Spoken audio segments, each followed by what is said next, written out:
Hello everyone, अस्सलाम वालेकुम। Welcome to doctor Ishfa channel. कैसी है आप सब? उम्मीद करती हूँ सब ठीक होंगे। व्यूअर्स, आज हम आपको बताएंगे एक्टिडिल सिरप के हवाले से कि इस सिरप को हम किस तरह यूज़ करते हैं और किस तरह यूज़ करना चाहिए। व्यूअर्स तो कंप्लीट बताएंगे, लेकिन उससे पहले अगर आप हमारे चैनल पे न्यू है व्यूअर्स, चैनल को सब्सक्राइब कीजिए, वीडियो को लाइक कीजिए, फ्रेंड्स से भी शेयर किया करें ताकि हमारे हर न्यू वीडियो का नोटिफिकेशन सबसे पहले आपके पास आए। तो चलिए स्टार्ट करते हैं एक्टिडिल सिरप के हवाले से, जिसका फार्मूला है ट्राइप्रोलाइडिन HCl जो है वो इनका फार्मूला है। एंटी एलर्जिक है व्यूअर्स, और इसे बच्चों के लिए इस्तेमाल किया जाता है व्यूअर्स।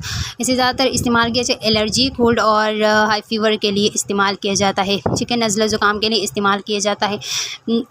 एक्टिडिल एलर्जी के अलामात आम नज़ला और गैस बुखार के इलाज के लिए इस्तेमाल किया जाता है। ये एलर्जी से वाबस्ता आम अलामात को कम करने में मदद देती है। ठीक है व्यूअर्स, और जिनमें नाक का बहना, पानी भरी आंखें यानी आंखों से पानी आना, खारिश वाली आंखें, आंखों में खारिश हो जाना, उसके लिए भी इसका इस्तेमाल बेस्ट है।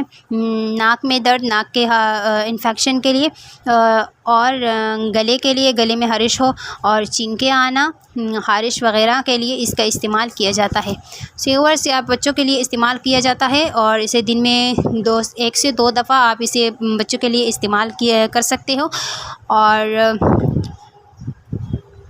सो व्यूअर्स, ये छोटी सी इन्फॉर्मेशन आपको देनी थी। व्यूअर्स चलिए स्टार्ट करते हैं, आपको बताते हैं कि इनका जो प्राइस है वो क्या है। सो व्यूअर्स, इस पर कोई 30 रुपीज़ जो है वो इनके प्राइस है। ये आपको इजीली किसी भी स्टोर से मिल सकता है। सो व्यूअर्स, उम्मीद करती हूँ वीडियो अच्छी लगी होगी। वीडियो अच्छी लगी तो लाइक कीजिए, चैनल को सब्सक्राइब कीजिए, बेल आइकन पर भी प्रेस करें। अपना बहुत ख्याल रखिएगा। मिलते हैं एक नई इन्फॉर्मेशन के साथ, तब तक के लिए अल्लाह हाफिज़।